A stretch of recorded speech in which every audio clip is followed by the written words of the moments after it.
नमस्कार। टीवी 9 भारतवर्ष सत्ता सम्मेलन का ये मंच इस बार चंडीगढ़ में सजा है और जाहिर है आज बात पंजाब और हरियाणा की होगी। इसलिए होगी क्योंकि तमाम राजनीतिक पार्टियां चुनाव के कुरुक्षेत्र में हैं और पंजाब के मुद्दे खेतों में फसल बनकर लहरा रहे हैं। चुनाव की तस्वीर हरियाणा के दूध दही जितनी साफ नहीं है और बयानबाजियां अमृतसर के कुलचे से ज्यादा गर्म है। घोषणा पत्र के वादे मोनी हिल से भी ऊंचे हैं और नेताओं के पाला बदलने की रफ्तार तो सतलुज की धार से भी ज्यादा तेज है। आज सत्ता सम्मेलन के इस मंच पर पंजाब और हरियाणा की तमाम बड़ी राजनीतिक हस्तियां मौजूद रहेंगी और आज हर मेहमान से एक सार्थक संवाद होगा। तीखे सवाल जवाब भी होंगे, उनकी धुरी में हरियाणा और पंजाब होंगे। चलिए टीवी 9 भारतवर्ष सत्ता सम्मेलन के पहले सेशन की हम करने जा रहे हैं शुरुआत और इस सेशन के लिए मैं बुलाना चाहूंगी मेरे सहयोगी निशांत चतुर्वेदी को और जोरदार तालियों के साथ स्वागत करिए हमारे पहले खास मेहमान संजय सिंह का।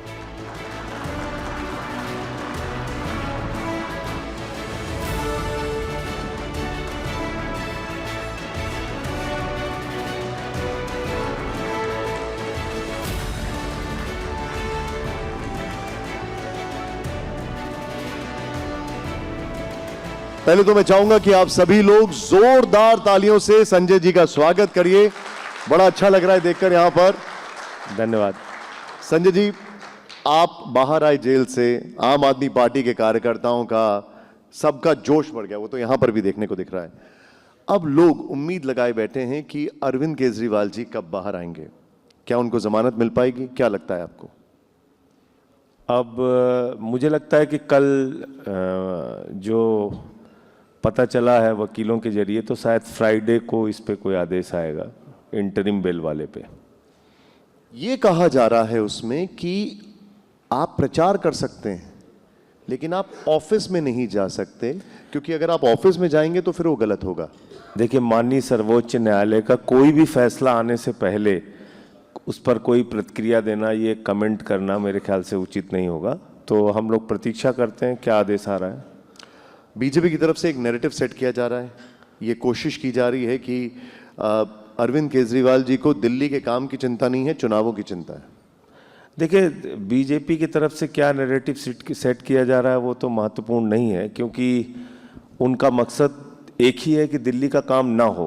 हर काम में अड़ंगा डालना ही भारतीय जनता पार्टी का मकसद है और आज से नहीं, जब से आम आदमी पार्टी की सरकार बनी है।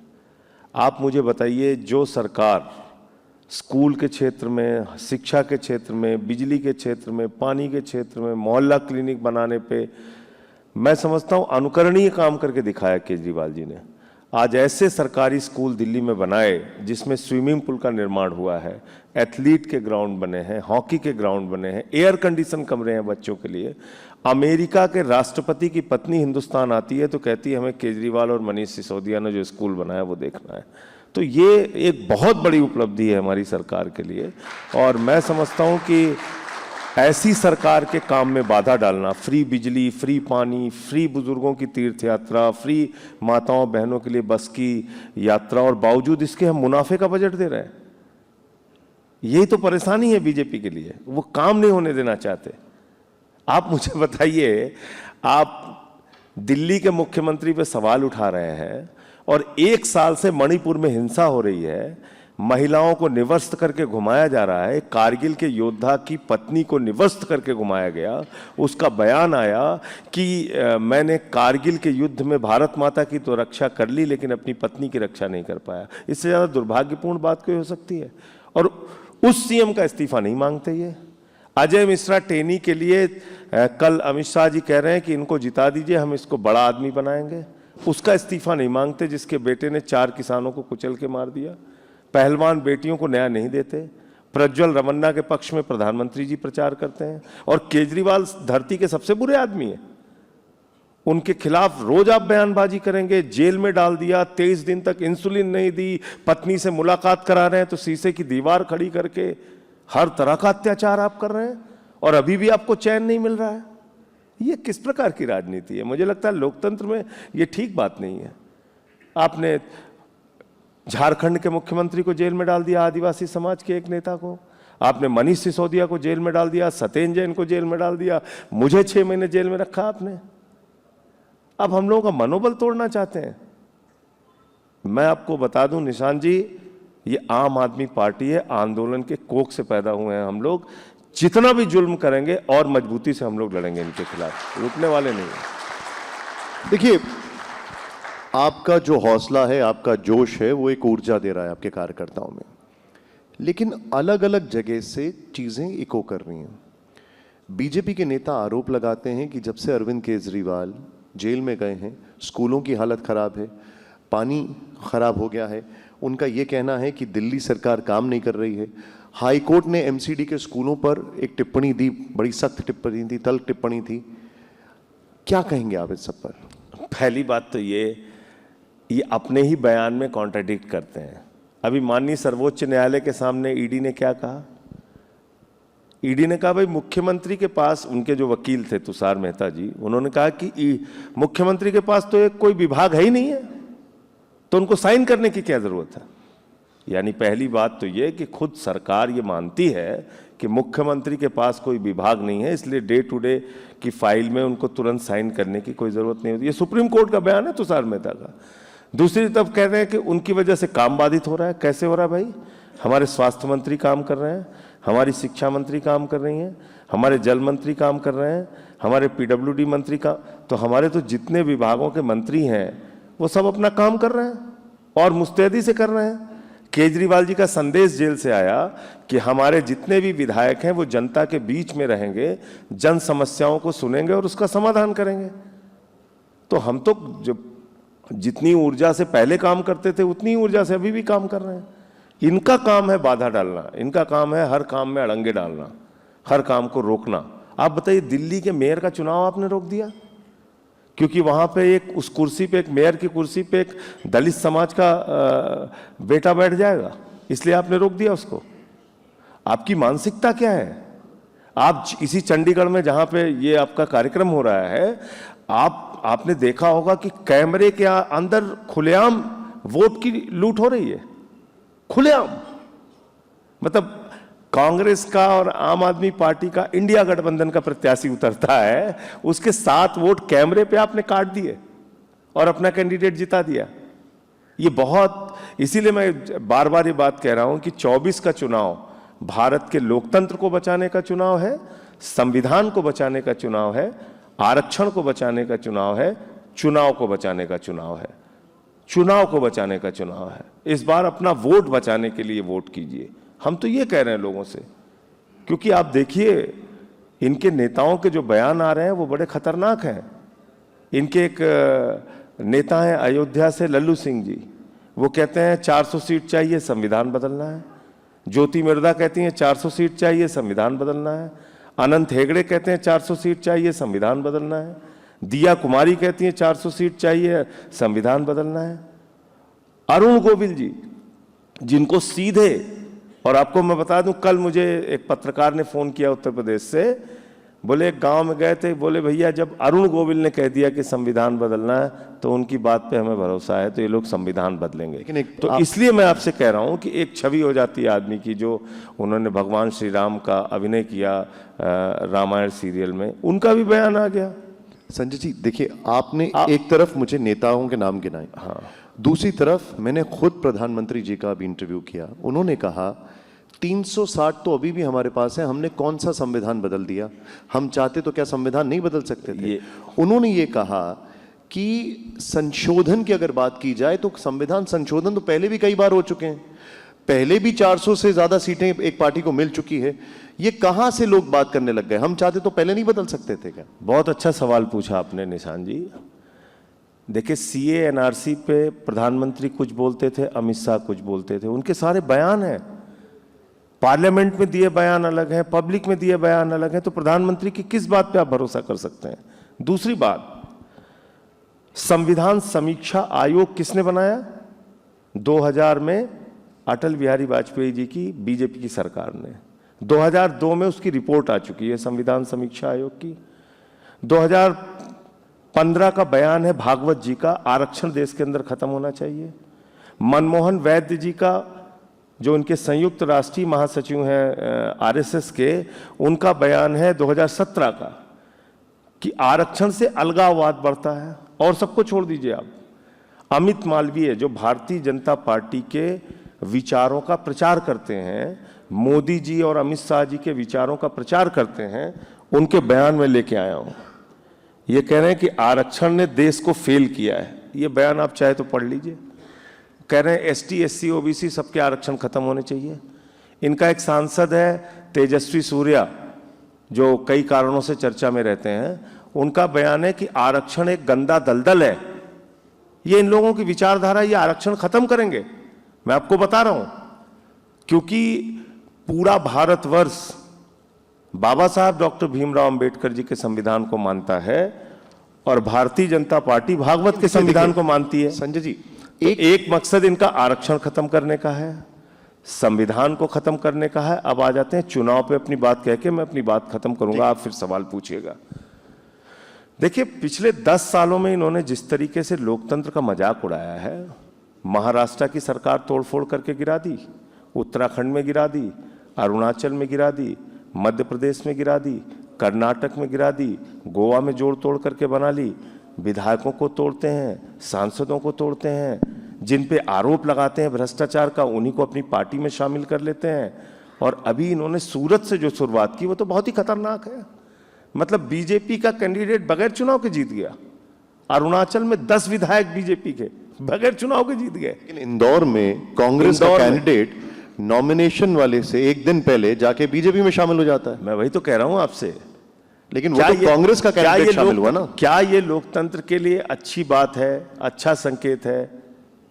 जनेश्वर मिश्रा जी के खिलाफ जवाहरलाल नेहरू जी की बहन लड़ रही थी चुनाव। आप उठाकर देखिएगा, जनेश्वर जी उस समय जेल में बंद थे, उन्होंने पैरवी की उनकी कि इनको छोड़िए चुनाव लड़ने के लिए। ये इस देश में नेताओं का इतिहास रहा है। और आप कैंडिडेट का अपहरण करके उसके ऊपर दबाव बना के, अपहरण अलग है, वो खुद जाके शामिल हो रहा है, ये दिखाई दे रहा है। वहां पर वो क्या, निशान जी आपको वो दिखाई दे रहा है, लेकिन किन परिस्थितियों में शामिल हो रहा है वो महत्वपूर्ण है। ये ऐसे नहीं शामिल कराते हैं।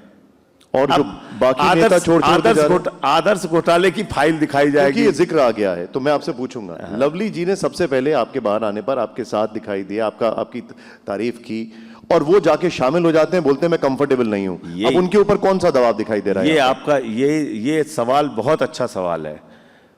जब मैंने चुनाव खत्म करने की बात कही तो आपको 3-4 उदाहरण मैंने दिए और किस तरह से राज्य सरकारों को इन्होंने गिराया। अब जैसे लवली का सवाल आपने पूछा या इंदौर के प्रत्याशी का सवाल पूछा, ऐसे बहुत सारे सवाल हैं। हेमंत विश्व शर्मा पे वाटर घोटाले की बुकलेट हमने नहीं जारी की थी निशान जी, खुद भारतीय जनता पार्टी ने जारी की थी और उस आदमी को मुख्यमंत्री बना दिया। जनार्दन रेड्डी पे माइनिंग घोटाले का हजारों करोड़ का आरोप है, उसको अपनी पार्टी में ले लिया। क्या हुआ छगन भुजबल के साथ? क्या हुआ हसन मुशर्रफ के साथ? अजीत पवार पे तो 70,000 करोड़ के घोटाले का आरोप भारत के प्रधानमंत्री लगाते हैं। पहले कहते हैं चक्की पीसिंग, बाद में कहते हैं मिक्सिंग। ये क्या है? लेकिन ये कौन सी राजनीति है? देखिए, आप ऐसे लोगों आप को, ये आरोप लगा रहे हैं, आपकी पार्टी का जो बर्थ है वो एंटी करप्शन पूरे टायरेट हुआ, और अब आप ही की पार्टी के कई सारे नेता करप्शन के लिहाज से अंदर हैं जेल में। मैं पूरी बात अपनी कर लूं प्लीज। तो जितने लोगों पे, नारायण राणे पे आपने भ्रष्टाचार का आरोप लगाया, अशोक चौहान पे आपने लगाया कि फौजियों की बेवाओं के पैसे खा लिए, कारगिल के योद्धाओं के बेवाओं के पैसे खा लिए, फ्लैट के पैसे खा लिए, आपने उसको अपनी पार्टी में शामिल कर लिया। तो इसका मतलब आपके लिए भ्रष्टाचार कोई मुद्दा नहीं है, आप सिर्फ विरोधियों को टारगेट करते हैं और उन पे फर्जी मुकदमे बनाते हैं, उनको दबाव में लाते हैं और उनको अपने साथ मिला के सारा काम आपका खत्म। तो अब आ जाते हैं आम आदमी पार्टी पे। आपने मनीष सिसोदिया को गिरफ्तार किया, सत्येंद्र जैन को गिरफ्तार किया, अरविंद केजरीवाल जी को गिरफ्तार किया, मुझे गिरफ्तार किया। अरे भाई, आप सैकड़ों करोड़, हजारों करोड़ की बात करते हैं, एक भी रुपए मिला किसी के पास? एक रुपए की मनी ट्रेल मिली कहीं पे? आपने जांच एजेंसियों का मजाक बना रखा है। ईडी, निशान जी, तमिलनाडु में एक किसान जिसके खाते में 400 रुपए था, बीजेपी के नेता की शिकायत पे उसके यहां छापा, लेकिन वो कह रहे हैं कि पैसे गोवा चुनाव में खर्च हो गए। तो अच्छा, मैं कह रहा हूं कि मैंने अमित शाह को 50 करोड़ रुपए दिए, उन्होंने उत्तर प्रदेश के चुनाव में खर्च कर लिए। पकड़ेंगे आप अमित शाह को? पकड़ के जेल में डालिए आप। मैं कह रहा हूं अगर सिर्फ बयान एक आधार है, वहां के कैंडिडेट्स ने तो, आपके बहुत सारे कैंडिडेट्स ने बयान दिए, ये इनके बयान है ना। और बयान किस आधार पे ले रहे हैं? केजरीवाल जी का केस बता दूं, मुझे तो अपने केस के बारे में बोलने की इजाजत नहीं है, मुझे कोर्ट ने मना कर रखा है। जी जी। तो मैं केजरीवाल जी का केस बता देता हूं आपको। केजरीवाल जी के केस में 4 लोगों ने गवाही दी, 456 गवाह हैं, 50,000 पन्ने की चार्जशीट है ईडी सीबीआई की। 456 गवाहों में से 4 लोगों ने नाम लिया केजरीवाल जी का। एक है मंगुंटा रेड्डी, एक है राघव रेड्डी, एक है शरद रेड्डी, एक है सी अरविंद। मंगुंटा रेड्डी और राघव रेड्डी 10 बयान देते हैं, 6 महीने राघव रेड्डी जेल में रहता है, और उस 10 बयान में 8 बयान में केजरीवाल का नाम नहीं लेते। अंतिम के 2 बयान में नाम लेते हैं, राघव रेड्डी को बेल मिल जाती है। शरद रेड्डी 6 महीने जेल में रहते हैं, 12 बयान देते हैं, 10 बयान में केजरीवाल का नाम नहीं लेते, अंतिम 2 बयान में केजरीवाल का नाम लेते हैं, बेल हो जाती है। सी अरविंद कहते हैं मैं केजरीवाल जी के यहां बैठा हुआ था, मनीष सिसोदिया जिसका मैं सेक्रेटरी हूं, वो हमारे मिनिस्टर हैं, मैंने उनको एक डॉक्यूमेंट दिया। अब केजरीवाल कोई ज्योतिषी है, वैज्ञानिक है, क्या है भैया, कैसे जान लेंगे कि वो कागज आपने दिया तो कौन सा कागज दिया? ये मामला है कुल केजरीवाल पे। आप इस पूरी बातचीत में आपको कहीं लग रहा है कि कोई भ्रष्टाचार का आरोप है केजरीवाल पे? सुप्रीम कॉन्फिडेंस से चीजें बोल रहे हैं, जाहिर तौर पर यही बातें, एक मिनट, अरविंद जी को भी यही बातें, ये कॉन्फिडेंट थे। जब इतनी सारी चीजों पे आप कॉन्फिडेंट थे तो ईडी के समन्स इग्नोर करने की जरूरत क्या थी? जाते बता देते, क्योंकि ईडी का मकसद गिरफ्तार करना था ना निशान जी, अरेस्ट करना था उनका मकसद, जांच करना नहीं था सर।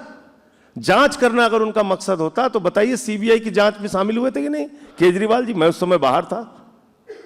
जांच करने का मकसद होता तो बिल्कुल शामिल होते। जांच मकसद नहीं है, अरेस्ट मकसद है, सरकार को गिराना मकसद है, आम आदमी पार्टी को तहस नहस करना मकसद है बीजेपी का। और इस खेल में ईडी शामिल है, मैं खुलेआम कह रहा हूं इस बात को, आप मानिए मेरी बात को। ये कतई जांच करने का सवाल नहीं है। आप जो आरोप लगा रहे हैं अभी तक, जो आपने थोड़ी देर पहले भी आरोप लगाए, आपकी पार्टी कांग्रेस के ऊपर आरोप लगाती थी, करप्शन के ऊपर आरोप लगाते थे, मिसेस गांधी के ऊपर आरोप लगाते थे, अब आप उन्हीं के साथ एक ही मंच पे खड़े हुए हैं। एकदम ठीक आपने कहा। हमने कब कहा कि किसी मामले की जांच नहीं होनी चाहिए? आप जांच कीजिए ना, आप कुछ तथ्य तो सामने लेके आइए। आपने एक ऐसा शराब, तथाकथित शराब घोटाले का एक पूरा मामला खड़ा किया जिसका न सिर है न पांव है, और सिर पांव जहां है वहां कुछ कार्रवाई नहीं कर रहे हैं आप। शरद रेड्डी, जिसको खुद निशान जी हमने नहीं, किसने कहा किंगपिन? ईडी ने कहा। ईडी ने अपने चार्जशीट में कहा शरद रेड्डी शराब घोटाले का किंगपिन है, मुख्य घोटालेबाज है वो, और उससे 10 नवंबर की उसकी अरेस्ट हो रही है, और 15 नवंबर को पहली किस्त वो पहुंचा रहा है 5 करोड़ की, और कुल 55 करोड़ रुपए उसने अपनी गिरफ्तारी के बाद बीजेपी को दिया। सीधा सीधा मनी ट्रेल है। बुलाइए प्रधानमंत्री को पूछताछ कीजिए, बुलाइए जेपी नड्डा को पूछताछ कीजिए, बुलाइए अमित शाह को पूछताछ कीजिए। आप उन पे कार्रवाई क्यों नहीं करते? वो पैसा तो कई जगह दिया गया, तेलंगाना में भी दिया गया, डीएमके को भी दिया गया। मैं कह रहा हूं एक आदमी जो किंग पिन है, जिसके बारे में खुद Bharatiya Janata party press conference करती है, जानती है, ईडी ने उसको अरेस्ट किया है, ईडी की कस्टडी में उसका खाता सीज कैसे नहीं था? मुझे इतना सा जवाब दीजिए ना आप। कोई आदमी ईडी की कस्टडी में रह के, मैं एक चेक साइन करता था अपने सैलरी अकाउंट से अपनी पत्नी को पैसा देने के लिए, तो मुझे कोर्ट से परमिशन लेनी पड़ती थी। निशान जी 55 करोड़ की रिश्वत उसने बीजेपी को दे दी और ईडी वालों ने रोका नहीं इसको।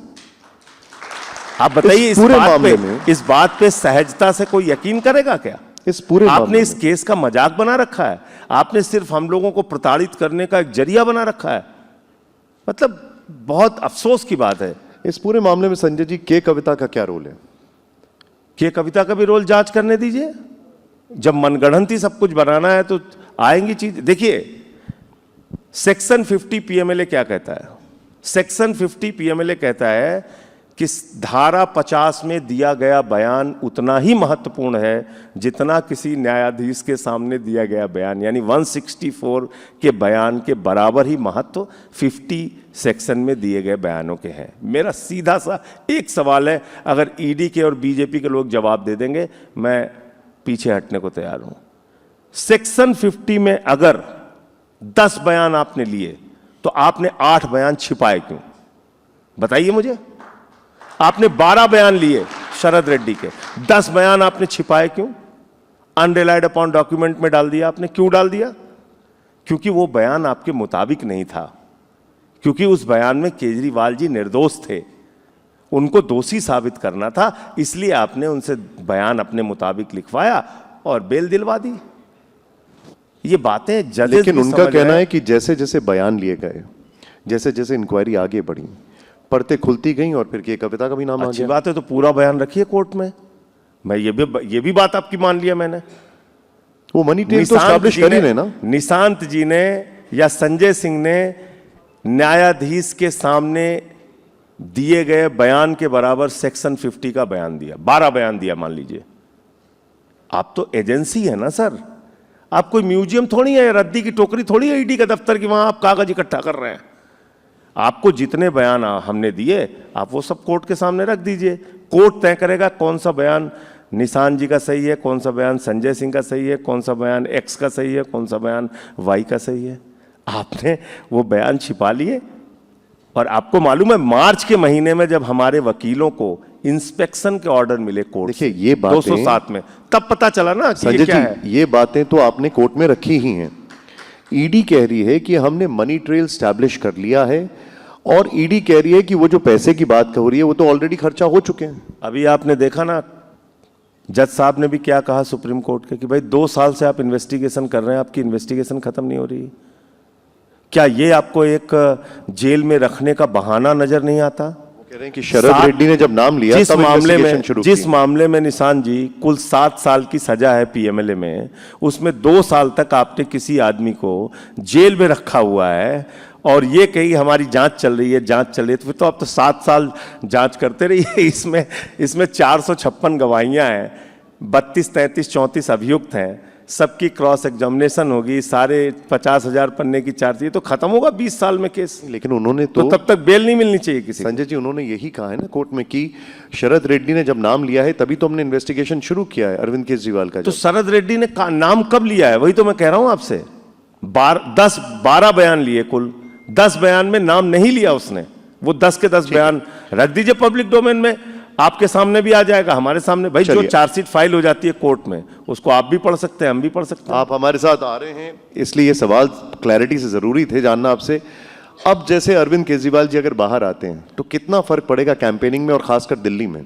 मैं बहुत न्यूनतम मान के चल रहा हूं, पूरे भारत में कम से कम, बहुत न्यूनतम मैं मान के चल रहा हूं, भारतीय जनता पार्टी की 20 सीटें कम होंगी अरविंद केजरीवाल के आने से। 20 सीटें कम से कम, आप देखिएगा। अच्छा, और पूरे देश में जाएंगे प्रचार करने के। नहीं, लेकिन फिर क्या वो कांग्रेस के खिलाफ यहां पर भी प्रचार करेंगे पंजाब में? देखिए, जहां हमारा जिस हिसाब से समझौता है हम उसका पालन कर रहे हो, करेंगे। नहीं, यहां पर कांग्रेस के खिलाफ होगा प्रचार। मैं कह रहा हूं चंडीगढ़ में कांग्रेस के कैंडिडेट हैं, चंडीगढ़ में हमारा समझौता है।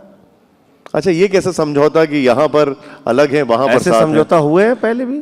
जेडीयू बीजेपी के खिलाफ लड़ता रहा है, शिवसेना बीजेपी के खिलाफ लड़ती रही है, जब एनडीए में थी तब भी।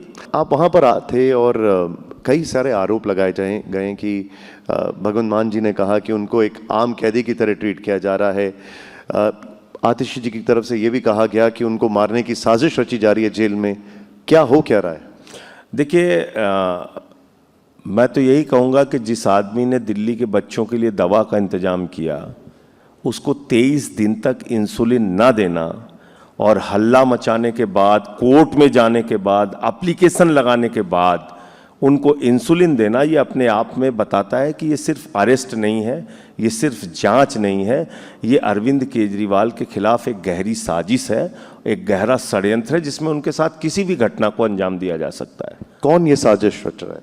नरेंद्र मोदी जी और भारतीय जनता पार्टी, जिन्होंने साजिश करके अंदर किया। आप तो अभी मुझसे कह रहे थे ना कि ये इन्वेस्टिगेशन ही इसी बात पे चल रही है कि पैसा लिया खर्च हो गया, उसका कोई न सिर मिल रहा है न पैर मिल रहा है। मैं कह रहा हूं कि मैंने भारतीय जनता पार्टी को 50 करोड़ रुपए दिए, उनकी इन्वेस्टिगेशन शुरू हो जाएगी, और खर्च कर दिए उन्होंने। तो जिसका मनी ट्रेल मिल रहा है उसमें बीजेपी नेताओं से तो पूछताछ नहीं हो रही है। संजय जी, जेल प्रशासन, तिहाड़ जेल प्रशासन किसके अंतर्गत आता है? तिहाड़ का जो डीजी है उसको नियुक्त करता है गृह मंत्रालय केंद्र का। लेकिन वो रिपोर्ट किसको करते हैं संजय जी? नहीं, वो सीधे सीधे होम मिनिस्ट्री का सारा एलजी को रिपोर्ट करते हैं। बिल्कुल गलत आपको जानकारी दे रहे हैं लोग। मेरी जानकारी नहीं, अमित शाह कह रहे हैं कि वो अमित शाह गलत कह रहे हैं, अमित शाह गलत बोल रहे हैं। वो कह रहे हैं कि दिल्ली सरकार के अंतर्गत अभी डीजी की नियुक्ति जो हुई है उसका पत्र हम लोगों ने सोशल मीडिया पर डाला तो है, होम मिनिस्ट्री से उसकी नियुक्ति हुई है। और ये जो आरोप लगाए जाते हैं कि वहां पर आम पूड़ी खाया जा रहा है, जानबूझकर अपना शुगर लेवल बढ़ाया जा रहा है। कैसी बातें कर रहे हैं निशान जी, शर्म आती है सुन के भाजपा की बातों का। जो भी डायबिटिक पेशेंट होगा उससे आप पूछिएगा, उसकी शुगर बढ़ती भी है और घटती भी है। जो कोर्ट है उसका ऑर्डर आपने पढ़ा, बीजेपी वालों ने पढ़ा। इसीलिए कहता हूं ये मूर्खों की जमात है, उनको अकल नहीं है 5 पैसे की, उनको 5 पैसे की अकल नहीं है। कोर्ट के ऑर्डर में लिखा हुआ है निशान जी कि उनका शुगर लेवल जब भी डाउन होगा उनको ग्लूकोज, केला और मीठी टॉफीज उनके पास होंगी उनके लिए जब भी, और उनकी जब शुगर डाउन होगी। ये तो कोर्ट के ऑर्डर में है।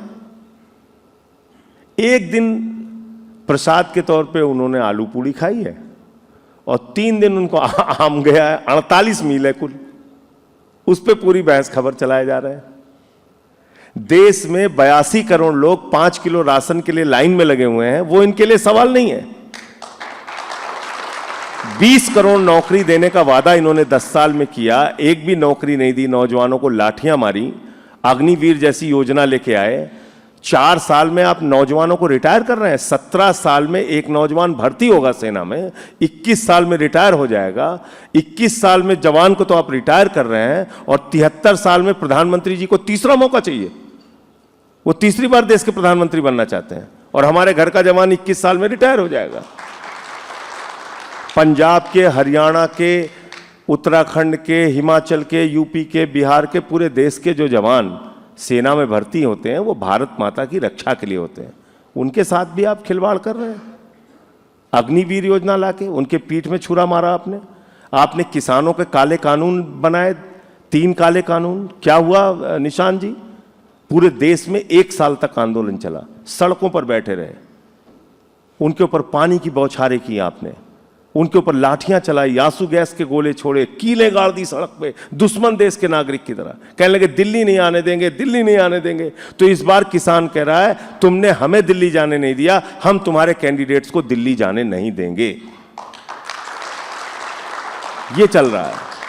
आपने कहा महंगाई, डीजल 40 रुपए का हो जाएगा, पेट्रोल 50 रुपए का हो जाएगा, देखो सिलेंडर कितना महंगा है, 400 रुपए का हो गया सिलेंडर। अरे भाई, सिलेंडर 400 रुपए का तब था तो आपको महंगा लगता था 2014 में। आप प्रधानमंत्री जी का भाषण है, उन्होंने कहा भाइयों और बहनों, माताओं बहनों, जब घर से निकलना तो सिलेंडर को प्रणाम करके निकलना। तब 400 था, आज 1100 रुपए का सिलेंडर है। अब तो मैं कह रहा हूं देश के लोगों से, घर से निकलना तो सिलेंडर जरूर देख के निकलना अपना। और पेट्रोल का दाम 120 रुपए हो गया, उसको भी याद करके निकलना। डीजल 100 रुपए तक गया, उसको भी याद करके निकलना। आपने महंगाई आसमान पे पहुंचा दी। आपने काला धन लाने की बात कही थी, काला धन विदेशों में बढ़ा। 15 लाख तो भूल ही जाइए, 15 लाख तो छोड़ दिया आपने। नोटबंदी लागू करके सबके पैसे जमा करवा दिए जो घरों में बचत रखे थे लोगों ने। तो आपने इस देश, और सबसे दुर्भाग्यपूर्ण बात क्या है कि 10 साल के बाद दुनिया के सबसे बड़े लोकतंत्र के प्रधानमंत्री, भारत के प्रधानमंत्री, इतने शक्तिशाली राष्ट्र के प्रधानमंत्री चुनाव में जाते हैं, बेरोजगारी पे बात नहीं करते, शिक्षा पे बात नहीं करते, स्वास्थ्य पे बात नहीं करते, बिजली पे बात नहीं करते, पानी पे बात नहीं करते, किसानी पे बात नहीं करते, रोजगार पे बात नहीं करते, काला धन पे बात नहीं करते। हिंदू मुसलमान, वही पुराना रिकॉर्ड आप बजाए जा रहे हैं।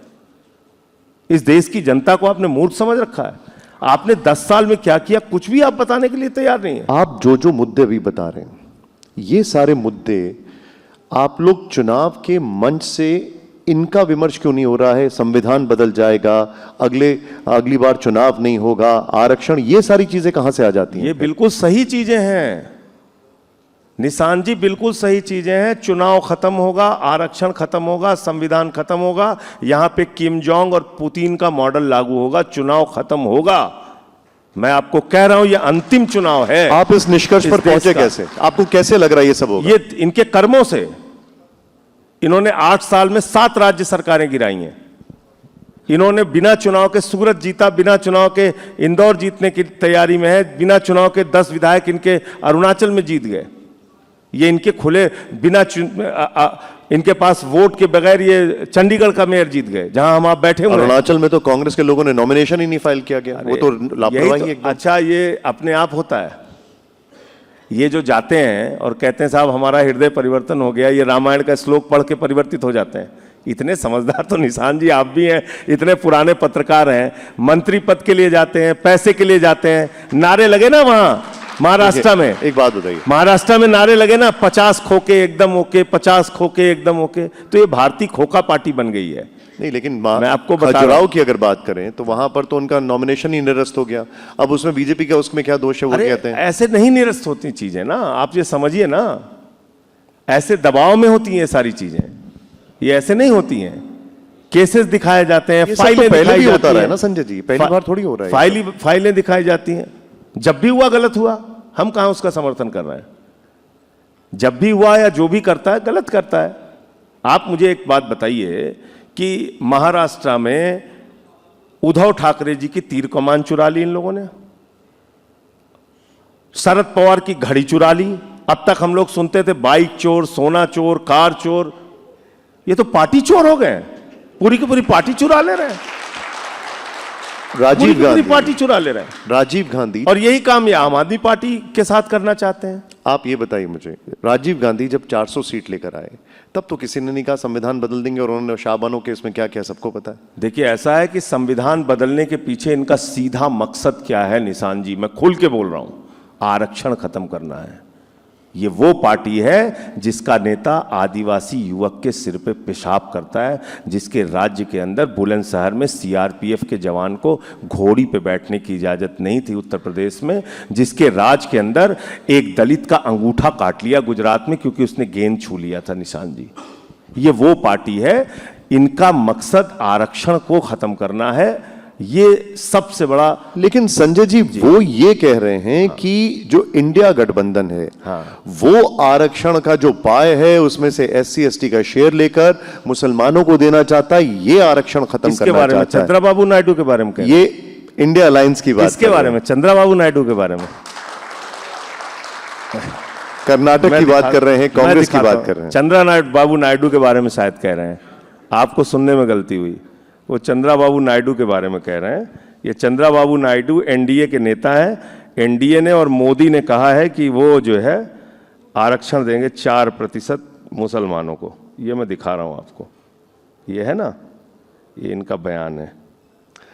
मैंने वो बयान देखा है चंद्रबाबू नायडू का। मैं आपकी ये बयान देखा है मैंने वैसे। From the beginning we are supporting 4% reservation. Sanjay Singh इसको सही मानते हैं या इसके खिलाफ हैं? मैं तो बिल्कुल कहता हूं धर्म के आधार पर आरक्षण नहीं होना चाहिए, खुल के बोल रहा हूं, मैं आपके सामने कह रहा हूं। मुसलमान की जातियों को उनसे हटा देना चाहिए। मुसलमानों की जो जातियां ओबीसी में आती हैं वो तो ऑलरेडी, वो तो मोदी जी भी दे रहे हैं वो आरक्षण, तो वो एज इट इज रहना चाहिए। नहीं, जो आरक्षण ओबीसी के जरिए कैटेगरी में है, जो आरक्षण SC ST कैटेगरी में है, वो आरक्षण। हाँ, जो कोटा विद इन कोटा की बात होती है, क्या आप उसके साथ हैं या नहीं है? कोटा विद इन कोटा किस रूप में? जैसे जो मुसलमानों की जो ओबीसी की जाति है, ओबीसी के अंदर उनकी जो जातियां आती हैं उनको रिजर्वेशन मिलता है, उनके अंदर से, उनके शेयर में से, उनके पाए में से। ओबीसी का रिजर्वेशन है भाई, आप फिर गलत कह रहे हैं। ओबीसी का रिजर्वेशन है। ओबीसी के रिजर्वेशन में ओबीसी की जो भी जातियां होंगी, लेकिन सुन तो लीजिए, पूरी बात हो जाए, नहीं तो फिर कंफ्यूज हो जाएंगे आप। ओबीसी के रिजर्वेशन में जिस भी धर्म की जिस भी धर्म की। अगर सिख धर्म की ओबीसी जातियां हैं तो वो उसमें आएंगी, अगर वो ईसाई धर्म की ओबीसी जातियां हैं तो भी उसमें आएंगी। तो अलग अलग धर्मों की भी जो ओबीसी जातियां हैं वो ओबीसी आरक्षण में आएंगी। लेकिन ये आरोप लगाया जा रहा है कि जानबूझ के मुसलमानों को 4% आरक्षण एनडीए देने जा रहा है, उस कैटेगरी में डाला गया। नरेंद्र मोदी और चंद्रबाबू नायडू मिलकर आरक्षण देने जा रहे हैं मुसलमानों को 4%। लेकिन आरोप ये लगाया जा रहा है, हम देने जा रहे हैं, मुसलमानों बोल रहे हैं कैमरे पे जी। मुसलमानों को आरोप ये लगाया जा रहा है कि उनको जानबूझ के उस पाई के अंदर लेके आ रहे हैं, उनकी जातियों को जानबूझ के लेके आ रहे हैं जिससे कि उनको उसमें से रिजर्वेशन मिले। स्पेसिफिक बताइए, कोई भी नाम बताइए। ऐसे कई जगह आरोप लगाए गए, ये उनकी तरफ से आरोप लगाए मैं गए। तो कह रहा हूं ये इसीलिए तो कह रहा हूं जिसको झूठ, भाई इनकी पार्टी का नाम ही भारतीय झूठा पार्टी है। मैं तो मोदी जी के बारे में कहता हूं गंजे को कंघी बेच सकते हैं। मोदी जी के अंदर एक हुनर है, वो गंजे को कंघी बेच सकते हैं। जितने अधिकार के साथ वो झूठ बोलते हैं, कोई व्यक्ति सच नहीं बोल सकता। लेकिन जब मैं ये दावे के साथ कह सकता हूं, मैंने खुद प्रधानमंत्री जी ने झूठ बोलने का ठेका ले रखा। अब बताइए, कल अडानी अंबानी पे बोल रहे हैं प्रधानमंत्री जी, हंसी आती है। 10 साल के बाद आप अडानी अंबानी, वो कह रहे हैं हमको टेम्पू नंबर मालूम है जिससे पैसा गया है। तो पहले तो प्रधानमंत्री का स्टेटमेंट लेके ईडी सीबीआई की कार्रवाई होनी चाहिए। क्यों नहीं कार्रवाई हो रही है अडानी अंबानी पे? प्रधानमंत्री को मालूम है कि काला धन पहुंच रहा है उनके माध्यम से। तो मुझे सस्पेंड करके बाहर कर दिया सिर्फ इसलिए कि मैंने नारा लगाया मोदी अडानी भाई भाई देश बेच के खाई मलाई। मुझे बाहर कर दिया निशांत जी, आज तक मैं सस्पेंडेड हूं। आप सोचिए, अरे वो 10 साल के बाद अडानी अंबानी कर रहे हैं, जिनके साथ गाना गाते थे ये दोस्ती हम नहीं छोड़ेंगे। ये बताइए, मैं पंजाब पर आता हूं।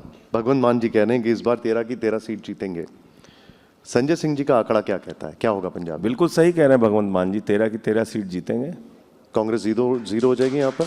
यहां आम आदमी पार्टी 13 की 13 सीटें जीतेगी। और ये बताइए मुझे, दिल्ली में जो गठबंधन हुआ है वहां पर क्या होगा? गुजरात और हरियाणा में हुआ, 7 की 7 सीटें जीतेंगे दिल्ली में भी। ये मुझे बताइए, पंजाब में दिक्कत क्या आई? गठबंधन क्यों नहीं हुआ आपका? हम बीजेपी को स्पेस नहीं देना चाहते, इसलिए गठबंधन नहीं हुआ। आप कहते हैं बीजेपी यहां पर चौथे नंबर की पार्टी स्पेस दें? यहां बीजेपी है ही नहीं है पंजाब में। अगर हम छोड़ते सीटें तो बीजेपी लड़ती कांग्रेस के खिलाफ, अगर कांग्रेस छोड़ती तो हमारे खिलाफ बीजेपी लड़ती। हम तो बीजेपी को अपोजिशन का स्पेस क्यों देंगे पंजाब जैसे राज्य में, जो यहां पे है ही नहीं है जो पार्टी। और ऐसा पहले भी हुआ है। देखिए, एनडीए के भी दल कुछ राज्य में समझौता करते थे, कुछ राज्य में एक दूसरे की। जैसे मैं शिवसेना का बता सकता हूं, उत्तर प्रदेश में बीजेपी खिलाफ शिवसेना लड़ती थी जब बाला साहब थे उस टाइम में भी। तो कुछ राज्य में समझौता होता है, कुछ राज्य में नहीं होता। जेडीयू कई राज्यों में, जैसे नॉर्थ ईस्ट के कई राज्यों में, बताइए जेडीयू के विधायक तोड़ लिए थे एनडीए में रहते हुए भी। तो सोचिए आप, इतने बड़े सर्जन है लोग, किसी का भी गला काट सकते हैं, समझ लीजिए आप। मतलब ये संजय जी, ये बात सही है, लेकिन दिल्ली में हम साथ साथ हैं और यहां पर पंजाब में हम आपके हैं कौन? नहीं, ऐसा नहीं है। ये राजनीति में ऐसे फैसले आपको कई बार लेने पड़ते हैं। आपने भारत बहुत विराट देश है, 145 करोड़ लोगों का देश है, बहुत सारी राजनीतिक पार्टियां हैं और मत भिन्नता तो होनी ही चाहिए, वरना तो लोकतंत्र ही नहीं बचेगा। यही तो चाह रहे हैं मोदी जी, सब कुछ अकेले अकेले अकेले। अब बताइए, अब 400 पार का नारा सुनाई पड़ रहा है आपको? 400 पार से शुरू किया था उन्होंने चुनाव, अब वो 400 पार का नारा गायब हो गया उनका। किसी बात पे अब बोलते ही नहीं है, मतलब वो सिवाय हिंदू मुसलमान के अलावा ना उनकी। हम कई लोग पूछते हैं भैया बुलेट ट्रेन किस रूट से चलती है, पता ही नहीं है। और भारत के प्रधानमंत्री, मैं फिर कह रहा हूं, इतने अधिकार से झूठ बोलते हैं कि उतना अधिकार से आप सच नहीं बोल सकते। जब वो कहते हैं कि भाइयों और बहनों, नाली के गैस से चाय बनाई जा सकती है सर, लेकिन भाइयों और बहनों, अगर आप ताली बजा के कोरोना ठीक किया जा सकता है। आप मुझे एक बात भाइयों और बहनों, सिकंदर जब बिहार में आया था तो बिहारियों ने मार के भगाया था। भाइयों और बहनों, तक्षशिला बिहार में ही है। जब वो बोलते हैं तो आदमी कंफ्यूज हो जाता है। दिल्ली में भी सवाल पूछते हैं कि यमुना कब साफ होगी, गाजीपुर का पहाड़ कब जाएगा? हमसे दिल्ली पूछिए। में भी पूछते हैं लोग हम सवाल। बिल्कुल जवाब देते हैं, बराबर देते हैं। क्या जवाब है? और मैं ऐसा, आप देखिए पहाड़ खत्म हो रहे हैं, कूड़े के पहाड़ खत्म हो रहे हैं। आप चलिए हमारे साथ, हम दिखाएंगे आपको। खत्म हो गए वो? खत्म हो रहे हैं काफी हद तक, यमुना साफ हो गई? लगातार काम हो रहा है, उस पर भी काम हो रहा है। हमने तो घोषणा पत्र में लिखे गए वादे से ज्यादा काम करके दिखाया निशान जी, एक सरकार हिंदुस्तान में। बताइए आप। मैं तो चाह रहा हूं इस देश में जिस दिन काम के नाम पे राजनीति होने लगेगी, आम आदमी पार्टी अव्वल पार्टी होगी। हम तो चाहते हैं इसके नाम पे कंपटीशन हो। कौन सी सरकार है जो 400 यूनिट बिजली आधे दाम पे 200 यूनिट बिजली फ्री देती है? कौन सी सरकार है जो बस की यात्रा फ्री करने वाली है? कौन सी सरकार है जिसने बिजली फ्री किया, पानी फ्री किया, शिक्षा फ्री किया, मोहल्ला क्लिनिक में दवाएं फ्री की, 200 तरह की जांच फ्री की, फरिश्ते स्कीम लागू की? बताइए ना। आपको 400 सीट चाहिए और आप 10 साल की एक उपलब्धि नहीं बता रहे हैं। एक उपलब्धि, मैं उपलब्धि बताता हूं। प्रधानमंत्री जी ने कहा यह ट्रेलर है। 750 किसानों ने अपनी शहादत दी, ये ट्रेलर है। पहलवान बेटियों को घसीटा गया दिल्ली की सड़कों पे, ये ट्रेलर है। गृह राज्य मंत्री के बेटे ने 4 किसानों को कुचल के मार दिया, ये ट्रेलर है। पानी की बौछारें और सड़कों पे दौड़ा दौड़ा के किसान पीटे गए, ये ट्रेलर है। काला धन विदेशों में बढ़ा, ये ट्रेलर है। एक ही अपने दोस्त को कोयला दे दिया, गैस दे दिया, बिजली दे दिया, पानी दे दिया, सड़क दे दिया, पोर्ट दे दिया, एयरपोर्ट दे दिया, पूरा हिंदुस्तान दे दिया, 2.5 लाख करोड़ रुपए का कर्जा दे दिया, ये ट्रेलर है।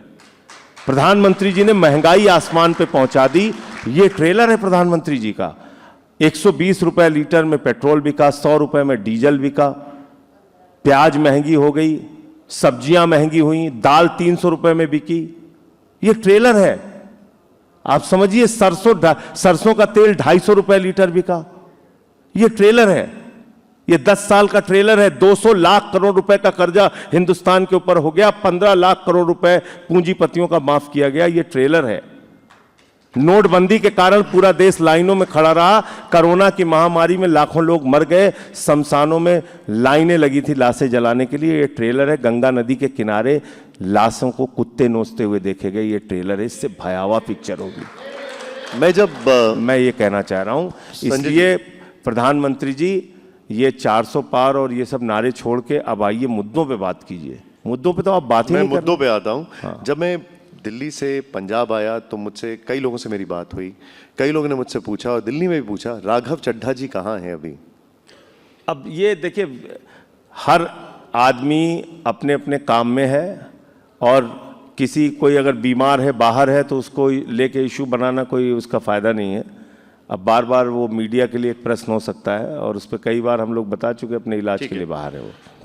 चल मैं उस पे आता हूँ संजय जी, जहाँ पर आपने काफ़ी मेहनत की। उत्तर प्रदेश की बात करता हूँ, अमेठी रायबरेली की बात करता हूँ। अब वो अमेठी से नहीं रायबरेली से चुनाव लड़ रहे हैं और वहाँ से प्रधानमंत्री कहते हैं डरो मत, भागो मत। तो प्रधानमंत्री जी अपने आप को इतना खराब क्यों मानते हैं कि सब उनसे डर रहे हैं? ये बताइए मुझे। ये तो प्रधानमंत्री का खुद का स्टेटमेंट अपने खिलाफ है कि हमसे डरो मत, भागो मत। अरे भाई, आप अपने आप को इतना खराब क्यों मानते हैं? ये तो मतलब अगर प्रियंका गांधी, राहुल गांधी दोनों भर दें तब तो परिवारवाद हो गया, देखो जी। और अगर सिर्फ एक भरे तो काहे के लिए एक ही भरा, दोनों क्यों नहीं भरा, एक डर गया। राहुल गांधी खुद भी तो कहते हैं डरो मत, भागो मत। तो मैं यही तो आपसे कह रहा हूं कि वो डर के भागे हैं या चुनाव नहीं लड़े, ये उनको कैसे लग रहा है प्रधानमंत्री जी को? या अपनी मर्जी से चुनाव नहीं लड़ रहे हैं या उनकी पार्टी का फैसला है? प्रधानमंत्री जी को क्यों लगता है कि सारे लोग उनसे डरते हैं? इतने बुरे आदमी हैं प्रधानमंत्री जी, खुद मानते हैं वो कि उनसे लोग डरते हैं, इसीलिए डर के भाग रहे हैं। ये ठीक बात नहीं है। तो इसलिए मैं सिर्फ ये कहना चाहता हूं कि लोग कह रहे हैं कि प्रधानमंत्री से नहीं, हार से डर रहे हैं। किससे डर रहे हैं? हार से डर रहे हैं। हार से? चुनाव में जब आदमी लड़ता है तो चुनाव में जीत भी होती है, हार भी होती है। हमने सुना है प्रधानमंत्री जी की पार्टी का इतिहास तो पता होगा आपने, मैंने पार्लियामेंट में बताया था। कहिए तो दोहरा दूं? आप कहिए तो दोहरा। आप कन्नौज जा रहे हैं? मैं दोहरा देता हूं आपको निशान जी। जब ये प्रधानमंत्री बने तो महामहिम प्रधानमंत्री जी आंध्र प्रदेश में 2019 का चुनाव प्रचार करने गए थे। कितना वोट मिला था मालूम है आपको? 0.8%, 0.8%। सारी की सारी सीटों पे उनकी जमानतें जब्त हुई थी। इसलिए लोकतंत्र है, आपको लोग सत्ता के शिखर पे भी पहुंचाते हैं और उतार भी देते हैं। 2 सीट से बड़ी बात भी कर्नाटक में लड़े, जमानतें जब्त हुई, ये मैं तो कहता होता ही हूं, है। ये होता है। यही बात मैं समझाने की कोशिश आप कर मुझे रहा हूं। बताइए, आप कन्नौज जा रहे हैं, अमेठी, लोकतंत्र में रायबरेली जाएंगे कि नहीं? अहंकार, मैं अपनी बात मैं सिर्फ यही बात Sure. कह रहा हूं। लोकतंत्र में अहंकार बहुत बुरी चीज है। ये इस तरह का अहंकार नहीं पालना चाहिए। और मैं तो आजकल बीजेपी के लिए एक लाइन भी पढ़ता हूं कि कैसे कैसे मंजर अब ये आने लगे हैं और गाते गाते लोग चिल्लाने लगे हैं, बदल डालो अब इस तालाब के पानी को, कमल के फूल तो मुरझाने लगे हैं। 10 साल हो गया, इनसे कुछ हासिल नहीं हुआ इस देश को सिवाय नफरत के, झगड़े के, लड़ाई के। मेरा आखिरी सवाल आपसे, संजय जी, हमें पता लगा है कि आप कन्नौज जा रहे हैं, रायबरेली और अमेठी भी जाएंगे? जाएंगे, रायबरेली अमेठी भी जाएंगे। अमेठी तो मेरा घर ही है जी, मैं तो वहीं का रहने इसीलिए वाला हूं, मैं पूछ रहा हूं। सुल्तानपुर अमेठी, तो वहाँ भी जाएंगे। और मैं अंत में मैं भी अपनी एक बात कह दूं कि 10 साल में इनके नारे कहाँ कहाँ गलत साबित हुए। इन्होंने बंगाल में कहा 200 पार 200 पार 200 पार, आई 73 सीट।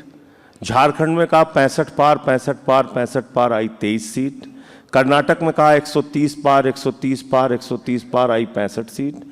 गए महाराष्ट्र, बोले 150 पार 150 पार 150 पार, 105 सीट आई। गए हरियाणा, कहने लगे 75 पार 75 पार 75 पार, आई 40 सीट। गए दिल्ली, कहने लगे 45 पार 45 पार 45 पार, आई 8 सीट। गए मिजोरम, कहने लगे 21 पार 21 पार 21 पार, आई 1 सीट। अब कह रहे हैं 400 पार 400 पार 400 पार, जनता कह रही है तड़ी पार तड़ी पार तड़ी पार। जाते जाते मैं आपसे ये जानना चाहूंगा, इस बार के चुनाव जाते में जाते इस देश की जनता इनको राजनीति से बेदखल करेगी। और मैं फिर दोहरा रहा हूं आपके चैनल पे भी कि ये चुनाव वोट को बचाने के लिए वोट दें, संविधान को बचाने के लिए वोट दें और आरक्षण को बचाने के लिए वोट दें। ये किसी के सगे नहीं है, ये आरक्षण को खत्म करेंगे, ये मान के चलिए। आज जिस तरह का विरोध गुजरात में हो रहा है, आप देख के आइए। बताइए, आप क्षत्रिय समाज के बहू बेटियों पे बीजेपी का केंद्रीय मंत्री सवाल उठा रहा है, ऐसी भाषा का प्रयोग करते हैं। माफी मांग ली उन्होंने, उसके बाद मैं 2-3 बार माफी मांग ली। ऐसे ये माफी मांगने का प्रश्न नहीं। माफी आप मुझे गाली गलौज कीजिए, चलिए माफी मांग लिए, वो बात अलग है। आप बहू बेटियों पे सवाल कैसे उठा सकते हैं? ये माफी योग्य बात नहीं है। और क्या कहा पूरे राजपूत समाज ने कि भाई इनका एक टिकट बदल दीजिए। नहीं बदला टिकट, ये जिद होती है इन लोगों की। अब हम मुझे एक बात बताइए, अगर अरविंद, थोड़ा हाइपोथेटिकल सवाल है, अरविंद प्रज्वल रमन्ना का मामला आपने नहीं पूछा, सोचिए आप। हजारों वीडियोस, निशान जी, निशान जी, उसके ऊपर तो बाकायदा प्रधानमंत्री जी स्टेटमेंट दे चुके हैं। सर, हजारों महिलाओं के, उस लड़के की मां की उम्र की, बहन की उम्र की, मतलब उन महिलाओं के साथ उसने दरिंदगी किया। और प्रधानमंत्री जी और उनकी पार्टी को पता चल गया था। 8 दिसंबर 2023 को चिट्ठी लिखा है देवराज, उनके एमएलए ने, कि भाई इस दरिंदे को टिकट मत दो, पार्टी की छवि खराब होगी। बावजूद उसके प्रधानमंत्री कह रहे हैं प्रज्वल रमन्ना को आप मजबूत करके मोदी को मजबूत करेंगे। ऐसे बलात्कारियों के मजबूत होने से मोदी जी मजबूत होते हैं। ये बहुत दुर्भाग्यपूर्ण है। मुझे लगता है कि उसको जिस तरीके से इन लोगों ने भगाया है, इस देश की महिलाएं, इस देश की माताएं बहनें कभी माफ नहीं करेंगी। प्रज्वल रमन्ना को बीजेपी ने भगाया। सांसद था, मैं भी सांसद हूं, बगैर क्लियरेंस के वो जा नहीं सकता था हिंदुस्तान छोड़ के। संजय जी, एक हाइपोथेटिकल सवाल है, मेरा लास्ट सवाल है। अरविंद जी अगर बाहर आते हैं तो क्या वो गांधी परिवार के लिए कैंपेनिंग करने के लिए अमेठी और रायबरेली जाएंगे? अब वो तो जैसे जहां भी रणनीति बनेगी जाएंगे, लेकिन वो मुझे लगता है कि जो मैंने कहा, फिर से दोहरा दे रहा हूं, कम से कम 20 सीटों का नुकसान एनडीए को और बीजेपी को जरूर होगा। और जो आज इनकी गाड़ी चल रही है, ये गाड़ी और धीमी गति में आएगी, रुकेगी। और मैं ये मानता हूं कि 300 से ज़्यादा सीटें इंडिया गठबंधन की आ रही हैं और इंडिया गठबंधन की सरकार बनेगी। संजय जी बहुत बहुत शुक्रिया, आप हमारे साथ जुड़े। बहुत बहुत धन्यवाद। जोरदार तालियों से एक बार थैंक यू सो मच।